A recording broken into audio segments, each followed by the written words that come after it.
in about just 2 minutes or so.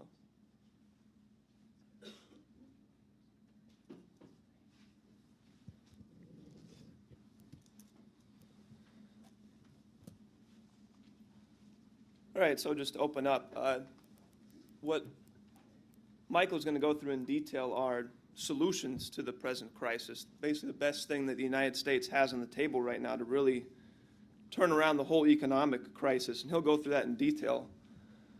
But to set it up, to kind of get into it a little bit, what the theme of what we're going to go through, I think what people should really try and have in mind guiding the whole process is kind of an overarching question that subsumes a lot of the specifics and facts and material that's going to be discussed, which is this question of what is mankind? What is the human species? And this is a question that Mr. LaRouche, Lyndon LaRouche, has spent his life dedicated to, and this governs his political work, this governs his strategic work, this governs his scientific work, is this overarching question of what makes the human species a unique, creative force in the universe. This was the basis of his economic work. That demonstrating clearly that mankind is not just another animal species. Mankind is not just another beast that will live and die and be gone as the planet moves on, but mankind uniquely contains a potential that no other living species that we've ever seen on Earth has.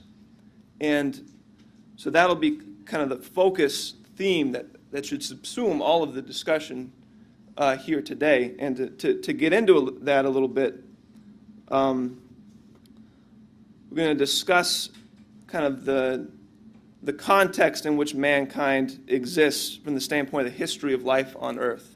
And this is something that I've been working with Michael. We have a research team, a scientific team, working on economic policy and other aspects very closely with Mr. LaRouche. And this subject has been a subject of increased focus and discussion and presentation of our movement generally. And people might not think it's immediately relevant right on the face of it. Well, why are you talking about billions of years of life when we have an immediate crisis right now? But you really have to step back and look at, does mankind have an understanding of what the world in which it really exists, and what our unique power is in that world? Because if we don't have that, you're not going to have a society that can come to make the right policy choices, that can make the right choices for itself to face the crises we face. Diane mentioned this question of the asteroid defense. Just to kind of put that on the table briefly, that is just an obvious policy that we should be prepared for. You could have a situation where you could have months' notice that you have a rock barreling at the Earth, and here Obama is shutting down our space capability. And, a lot of the manned space programs would be rockets and space systems that would dual, that could also be used for defense systems. But the point is not that we're looking at, we don't know that this is going to happen next week or next year, but the question is, why are we actually focused on preparing ourselves to handle these types of threats when they do come, so we can actually take the action needed to address these things? So this is the type of policy orientation that we immediately need right now. But to kind of get into it a little bit, this is a specific graphic that might look a little confusing initially. There's a whole lot on there. We've got a number of different curves, a lot of stuff, but just to kind of give you a sense of where we need to place the imagination of the American people and humanity generally to really make the political shift right now, where we need to lift people's minds to so they can be actually thinking from the right standpoint to actually be prepared to move human society forward at this point of existential crisis. And what this is here is this is a series of graphs of shadows, really, of relationships of Earth activity with the galaxy as a whole, with our entire galaxy. And you hear people talking about life on Earth, activity on Earth, weather on Earth. Even just speaking in these terms actually becomes a fallacy, because more and more what we're discovering is that everything you experience on Earth, from the activity of life to basic weather to major geophysical activity, from earthquakes to volcanic activity, does have some clear relationship to the solar system and to the galaxy. And so just on the face of it, in the fundamentals, if mankind is actually going to even deal with our so-called problems on Earth, we're going to have to recognize that these problems are actually intimately connected with the whole solar system and galactic system. And so just to paint this in kind of the broadest strokes, this is very, very long cycles here. This is the past basically 500 million years, half of a billion years of activity. And so you have two sets of graphs. So Could you read the categories? Sure. Yes, sure. So we have, just to show, we have a split down the middle. So we kind of have two different sets of graphs here. And so if you take, here is about the present, and if you go back, you're going back about 500 million years. So this is quite a span of history. Human beings have been around somewhere on the range of 2 to 8 million years. So here we're talking about 500 million years. So we're talking about, huge scopes of history. What we know about this history is that and we'll get into these specific graphs, but the Earth and the solar system has not just been sitting in some static position in our galactic system. There's actually certain orbital characteristics of our solar system moving through our whole galaxy. This is an area of investigation. There's a lot of unknowns, but we do know for certain that our solar system is moving with certain periodic motions through our galactic system. And what's been more and more subjects of scientific research is that the periods of our solar system's motion through the galaxy, kind of motions up and down in the plane of the galaxy, because our best understanding is that the galaxy is somewhat like a disk, like a frisbee, and we don't just move around it, we also tend to move up and down through it. And so you have certain periods of motion, and what we've uncovered is that these periods of motion, these cycles of motion of our solar system within our galaxy, correspond to cycles of life, of evolution of life. They correspond to cycles of sedimentation, which indicates certain general geological activity. Motion of the continents moves in correspondence, has a correspondence with these galactic cycles. And even volcanism, major periods of huge volcanic activity show a periodicity that matches up with our best understanding of these galactic motions. So these all line up on one cycle, which is a 60 million year cycle of what we believe is the motion of our solar system above and below the kind of disk of the galaxy. So that's one cycle of activity.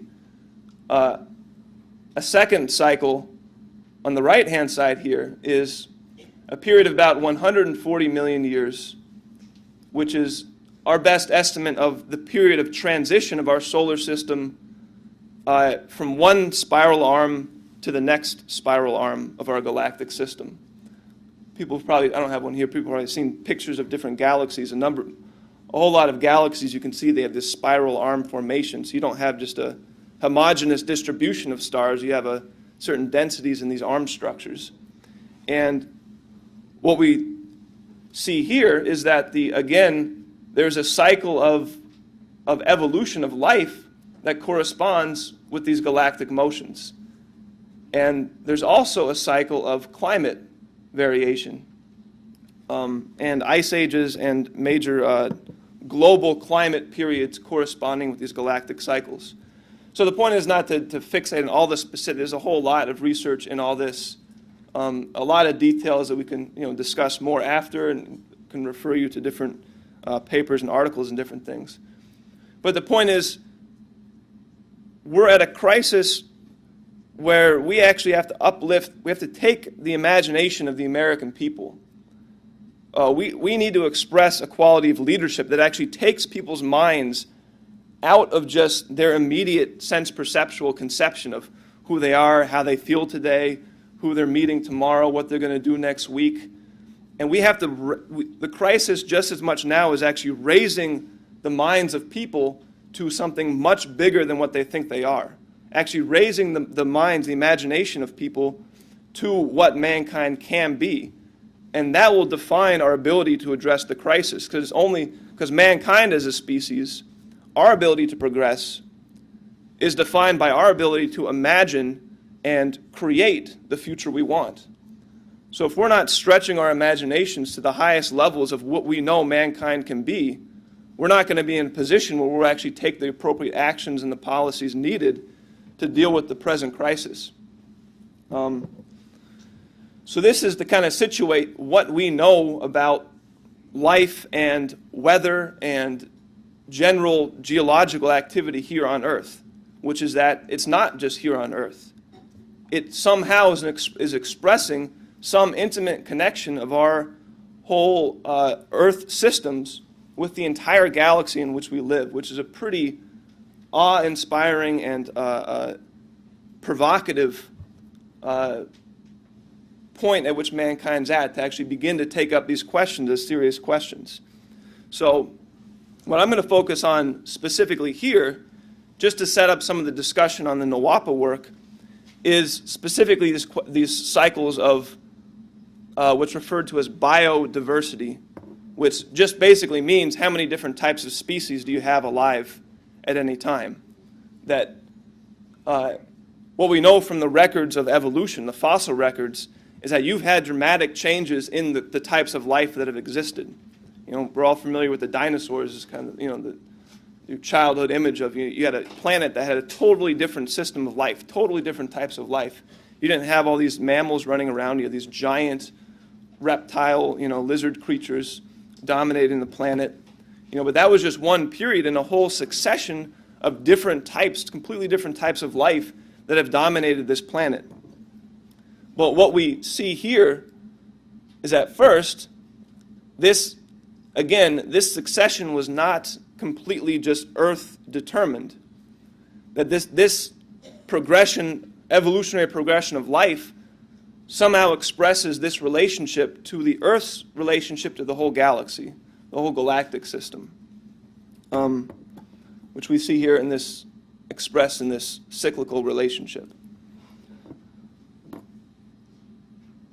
But what we're going to focus on here is that this is not just simply a cyclical relationship. Again, the cycle, again, was counting, looking at the changes in the number of species, the total number of species that have existed, which is expressed in this graph here, where you're basically, again, just to be familiar with it, we're looking at about the last 500 million years, the last 500 million years. So again, a huge time scale, huge time scale. But what we know is that there's been enough studies done of the fossil records, digging up different bones and skeletal remnants, that we do have a general sense of how many different types of animal life existed at different stages in this process. And so that's what this graph here expresses. You're looking at the total number of different types of species that exist, that we have records of at these different periods of time. And so what we see immediately is that there's a general, just maybe for reference, this period here, for example, the Mesozoic is, especially the latter part of it, is the period in which the dinosaurs were the dominant forms of life. People are probably familiar with this reference to 65 million years ago, which was this major extinction event which wiped out somewhere in the range of anywhere from 50 to 80% of the different types of species that existed on the planet in a very, very short period of time geologically. So you had a dramatic shift here, which was then kind of punctuates the end of the system of the dinosaurs, the dominance of the system of mammals, and a whole new system of life, just to kind of give some reference to this particular graphic here. But what we've been investigating is to take up the question of so we can see a general increase in the process. We can also see something that we'll call a question of increase in energy flux density is may sound like a technical term if you're not familiar with it, but to describe a certain quality of increase in this process, because it's not just an increasing number of species that have existed, it's been an increasing quality of activity of these species. You're getting successively more and more energetic types of life. You're getting types of life that move quicker, that consume more, that require more resources to sustain themselves. You're getting what people are familiar with the conception that most people are brainwashed with in school, which is this idea of entropy, claiming that the universe is entropic and everything is actually slowly winding down, becoming less energetic, less energetic, less energetic as the heat of whatever reaction or processes is slowly dissipating. And you have this whole, most of society today, especially in the United States and Europe, is brainwashed with this conception that we live in a universe that's slowly winding down and becoming less and less active over time, which is a completely fraudulent conception. And this tale that life tells us is a very good illustration of the fallacy of that view and a very, very good basis, kind of like a negative case, as we'll see in a few minutes, to reflect upon what mankind actually does express as a power in the universe and what type of orientation we immediately need to actually move forward and get out of to move mankind into a new state.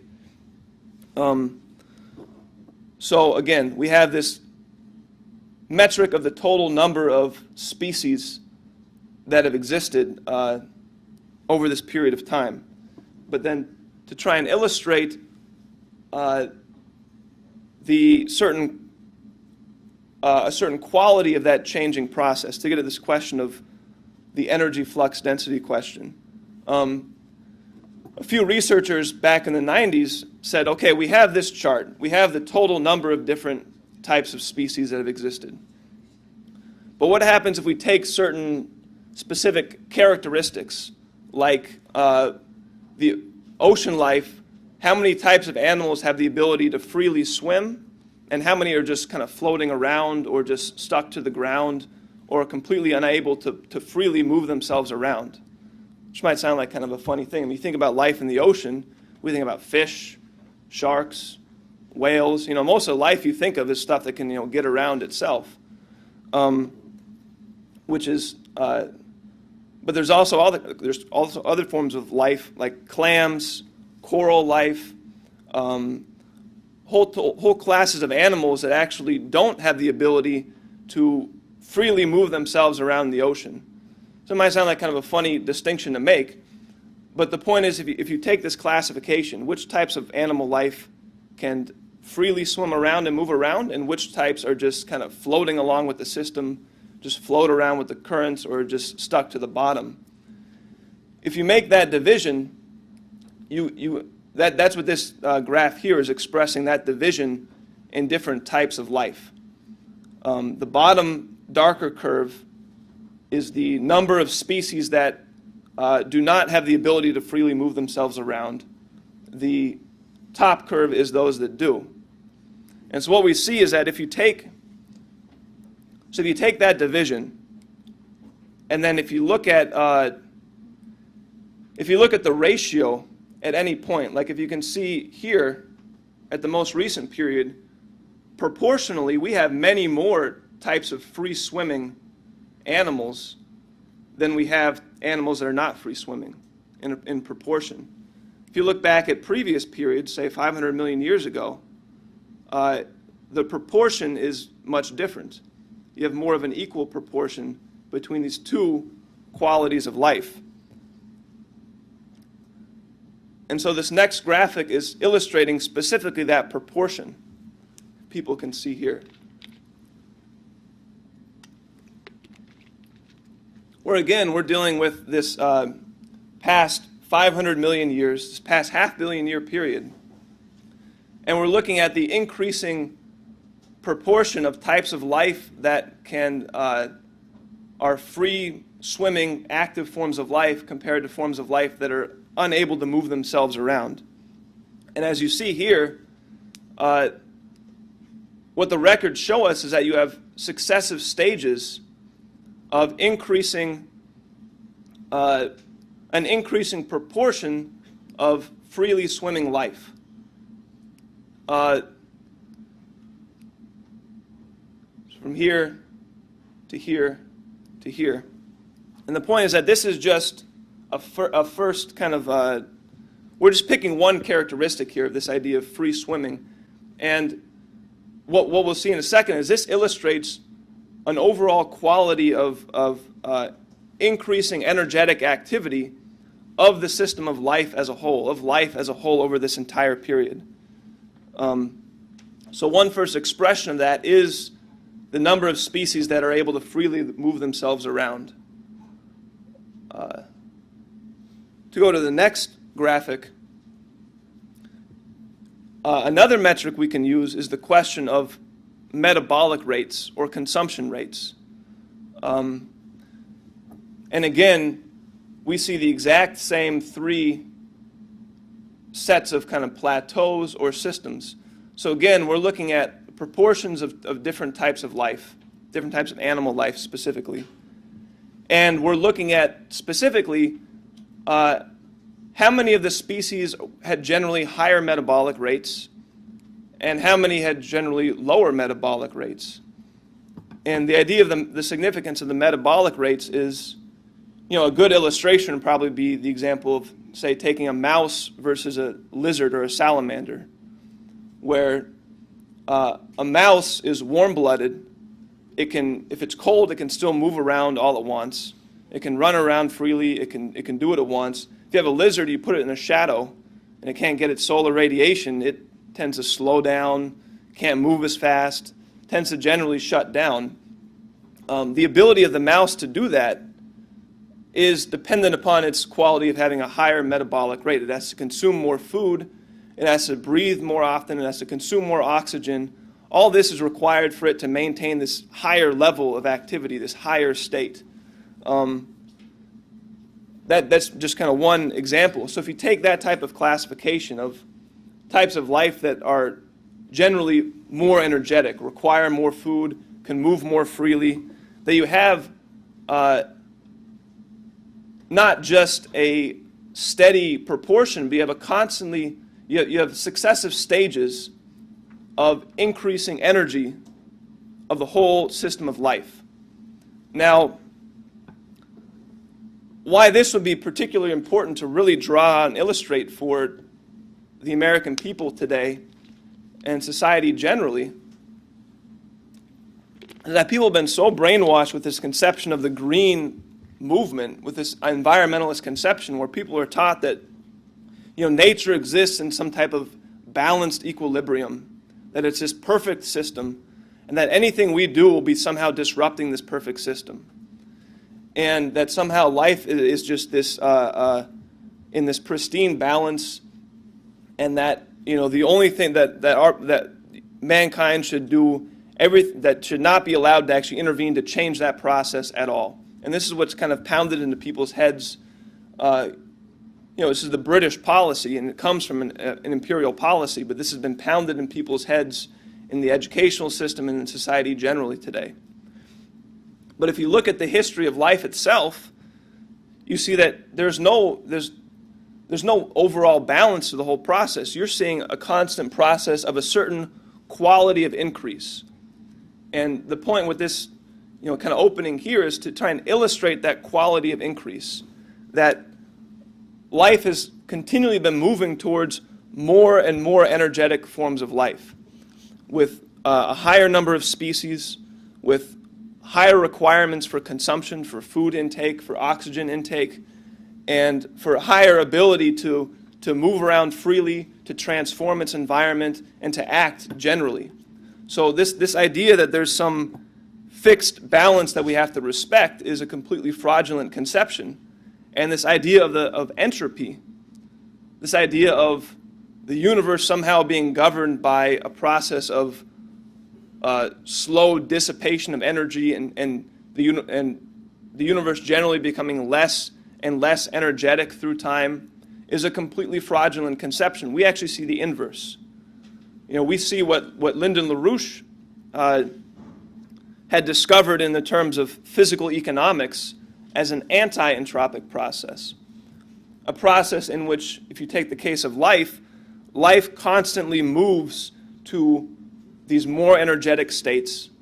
And what you see is that the types of life that cannot move to these higher energetic states are wiped out or eliminated, don't continue on with the process. And you see that illustrated very clearly here with the fact that each of these transitions from one system to the next system to the next system are punctuated by the biggest mass extinction events. Again, the Cretaceous, where the dinosaurs were wiped out. People are familiar with this one. The Permian mass extinction. This is thought to be the largest mass extinction. Upwards of 95% of species in the oceans, for example, are thought to have been wiped out over this geologically short period of time. So if you look at this process, what we see, looking at the whole thing, is that what are supposedly the most destructive and devastating events, these mass extinction periods, what do they actually express from the standpoint of the whole process? They express the transition to successively higher systems, to more advanced systems, to better systems of life. And so what we see is that there is a principle to evolution. There is a principle of progress to the history of life itself. That life as a whole, through the evolutionary process, is constantly increasing its energy activity. It's constantly increasing its consumption requirements. It's constantly changing how much it changes the planet. Life doesn't just, life has a huge effect in actually transforming the planet, the atmospheres, the oceans, the soils. Everything you experience on life on the planet Earth is constantly shaped by the activity of life. Life is a geological factor, a geological force shaping the entire planet. And what we see is that life's activity in doing that has been increasing over this period. But the point is, so this is kind of set up to put people in the right kind of conception of what universe you're living in. You're living in a progressing universe. Again, this isn't just happening on Earth. This is happening with the Earth relating with our solar system, relating with our entire galactic system.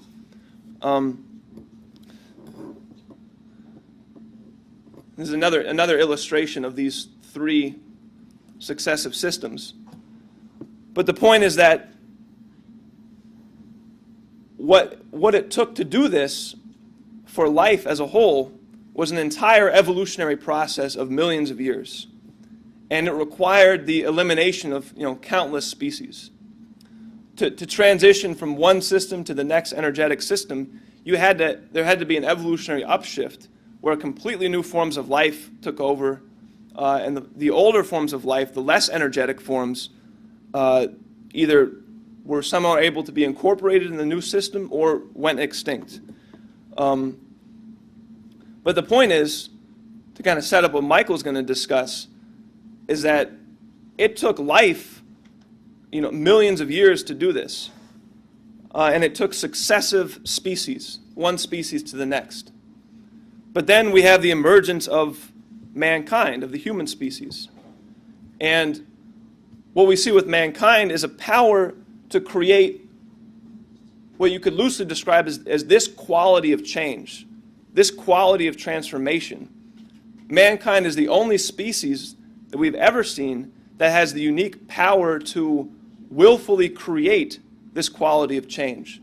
That we don't have to go extinct and be have a new species of mankind with 4 arms, and 3 legs or something, to then make the next step. It's not like to fly. Mankind had the Homo sapiens had to go extinct, and we had to have a new species that had wings or something. Mankind has demonstrated a unique power of the human mind to create these qualities of transformations by his own willful action, a power that no animal species has ever demonstrated. So the question now for mankind is, can we actually come to realize that conception? Can we actually have a form of political government, international relations, and culture, a cultural system that is built upon this scientific conception, understanding the scientific distinction of mankind from beast, understanding the scientific distinction of mankind from animal, understanding the unique creative powers of the human mind as the primary factor in creating what the human species, in defining what the human species actually is. And this has been really the fight throughout history, going further back than Plato. But you could take Plato as a reference, going through the work of Jesus Christ, of Nicholas of Cusa, up through the American Revolution. You do see a continuity of an attempt to begin to recognize and understand this type of distinction, this unique understanding of human nature, and to create a political system that actually is designed to facilitate the development of that creative power of every single human individual. And we won't be able to understand the immediate crisis unless you understand that that's what's at stake. That's what we're fighting against. We're fighting for the first time, the complete dominance of the planet by a real scientific conception of what the human species is, and how we need to organize ourselves in international relations based upon that type of conception. And maybe just to kind of put one sharp point on it before transitioning to Michael to discuss, what type of policy we immediately have to carry through with this conception. Lyndon LaRouche brought this up in the LaRouche PAC weekly report of just last Wednesday. And I think it's a useful conception to kind of put out there, is that, what do we fundamentally know? You have all these people complaining about this species is gone, it died last year, and we lost another species here, so, we're destroying the whole planet. But if you step back a second and say, well, what's really true? If you actually lift the imagination of mankind to this scale, what do we know for certain? We know at a certain point the sun is not going to continue to be as nice to us as it's been. You look at something like, we have seen plenty of novas, of stars exploding.